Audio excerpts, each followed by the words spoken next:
As individuals and as families, we have our ups and downs. We pass through various seasons of our lives. Some days can be sunny and bright, others may be dark and dreary.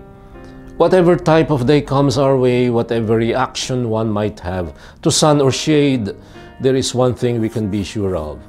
Life goes on, whether we like it or not.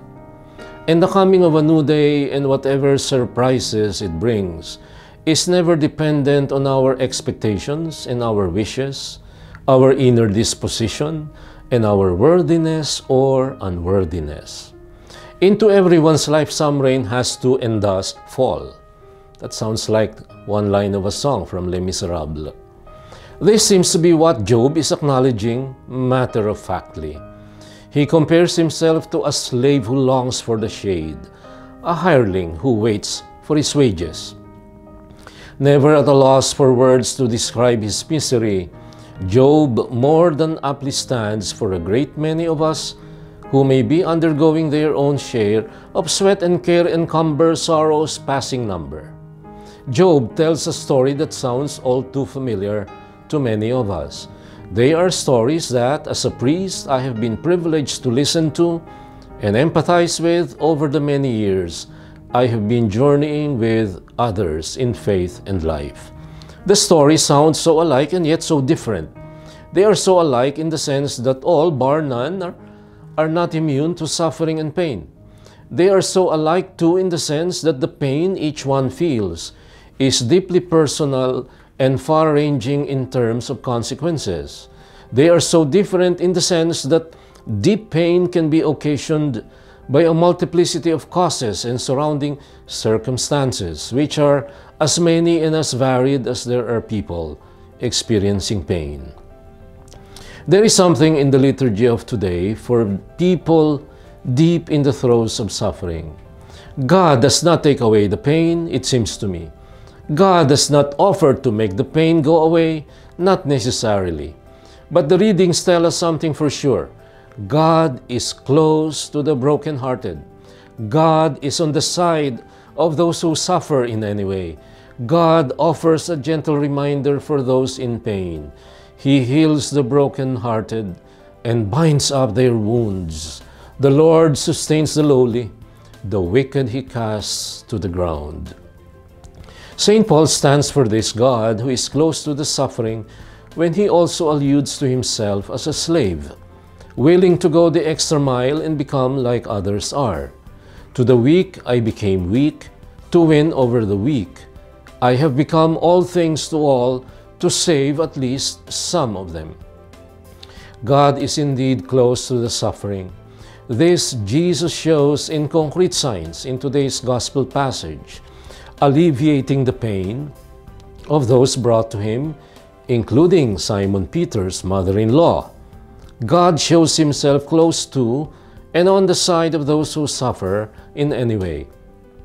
But there is yet one thing we can safely deduce from today's liturgy, which is no less true and no less important than the foregoing. This is the fact that there is something we who suffer can do, despite the suffering and the pain. Help others in their own pain, that is, become healers, though wounded ourselves. And this is what Paul did. All this I do for the sake of the gospel, so that I too may have a share in it. For the sake of the gospel, Paul became all things to all, even to the point of calling himself a slave, like Job did. Jesus today even offers a heartwarming example of empathic and active concern for a particular family predicament. He healed Peter's mother-in-law. In Jesus, God's solicitude for the suffering took on concrete manifestation. In Paul, the same love for the suffering was shown in his willingness and readiness to walk in other people's shoes, as it were. In Job, we see God's long-suffering nature and patience. In him too, we see a shining example of humble acceptance and resignation to whatever God allowed him to undergo. Job faced suffering without equal, with nary a passing thought to go against the God he believed in. Among others, Filipinos still show a lot of this trait extolled by today's readings. Filipinos are close to those who suffer, to the downtrodden, to those who are considered underdogs.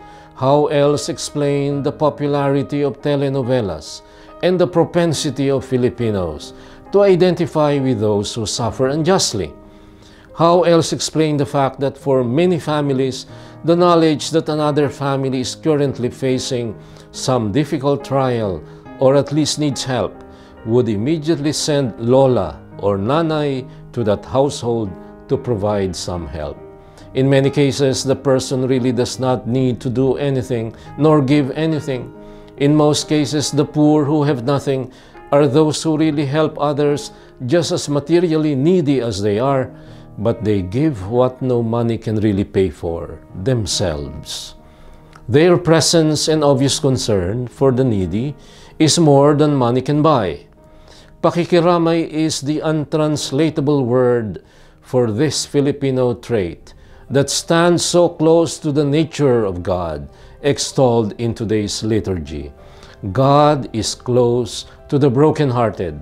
Wagas ang pakikiramay ng Diyos sa nagdurusa at nagdadalamhati.